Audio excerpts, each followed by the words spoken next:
ශෂේන්ද්‍ර රාජපක්ෂ තව දුරටත් රිමාන්ඩ්.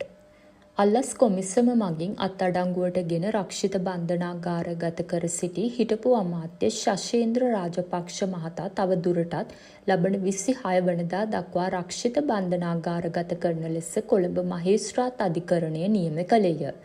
අල්ලස් කොමිසමේ නිලධාරීන් හා විත්තිය නීතිඥවරු ඉදිරිපත් කළ කරුණු සලකා බැලීමෙන් අනතුරුව කොළඹ ප්‍රධාන මහේස්ත්‍රාත් තනුජා ලක්මාලි ජයතුංග මහත්මිය මෙම නියෝගය නිකුත් කළාය.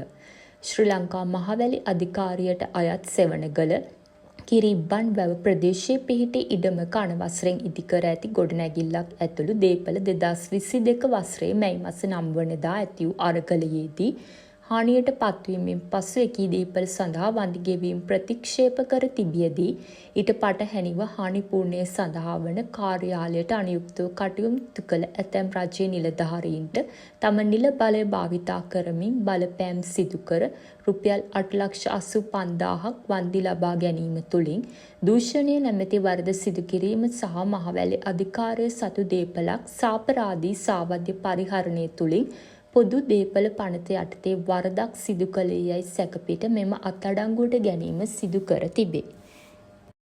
තවත් මෙවැනි උණුසුම් පුවත් දැන ගැනීම සඳහා අප චැනලය සමග රැඳී සිටින්න.